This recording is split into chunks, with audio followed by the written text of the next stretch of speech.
KTMB is looking to embark on its multi-billion ringgit maiden property development project within the Klang Valley area. According to CEO Muhammad Rani Hisham Samsudin, its land banks could generate projects worth 6 billion ringgit, and the company is looking at various pockets of opportunities for the lands neighbouring its stations in order to unlock the value and subsequently improve contribution to its revenue from the non-fare segments. He adds that the railway firm will enter the property market with the concept of transit-oriented development and partnering with strategic developers. The move will not be immediate, as it is still subject to getting the relevant development orders from the local authorities and pending finalization. But as independent non-executive director Ahmad Zainuddin Jamaluddin points out, if all goes well, the property projects can begin by as early as next year. Malaysian employees can expect salaries to increase by above 5% in 2018 thanks to a low jobless rate and a strong economy. That's according to the latest salary trends survey by ECA International. After stripping out inflation, real wages are estimated to rise 2.3%. A quick comparison of how we did against some of our neighbours. Workers in Singapore can expect pay rise of about 2.7% after inflation is taken into account. In Hong Kong, real wages are expected to rise by 1.8%. It's 3.6% in China. India will likely see the highest pay rise across Asia, with real wages expected to increase by 4.9% in 2018. Globally, Asia-Pacific countries occupy 8 of the top 10 spots for real salary increases.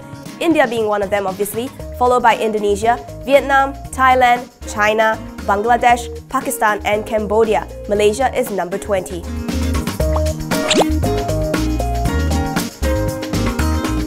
KTMB is said to be aiming to lift the overseas portion of its investment portfolio from 12% to as much as 15%. Citing CEO Wan Kamaruzaman, Reuters reports that this would boost performance as domestic returns slow.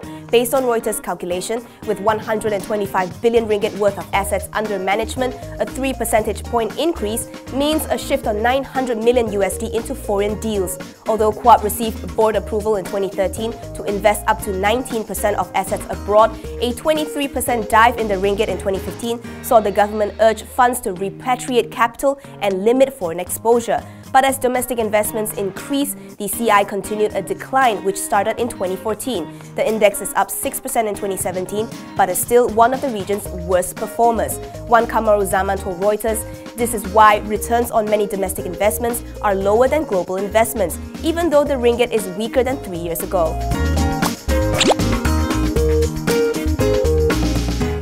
AirAsia's initial share sale plans of its Indonesia and Philippines units are proceeding well. According to Group CEO Tony Fernandes, the IPO for Indonesia is possible before year-end. While in the Philippines, he says there aren't any regulatory hurdles, so the IPO should take place in mid-2018. Bloomberg reports that the budget carrier is planning more ASEAN routes to Davao City, with the first route from KL to Davao slated to begin by December. AirAsia is also looking at Kota Kinabalu Davao and ASEAN to Puerto Princesa. Fernandes also suggests that Manila consider removing airport tax in cities outside Manila to boost tourism traffic.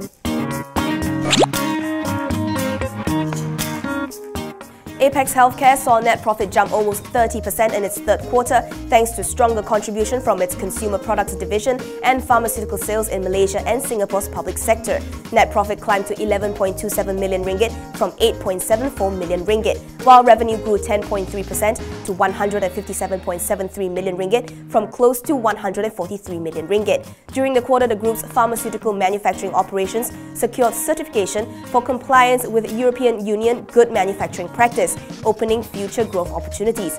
On its prospects, Apex says its performance continues to be driven by its commitment on product development, brand management, customer service and operational efficiency.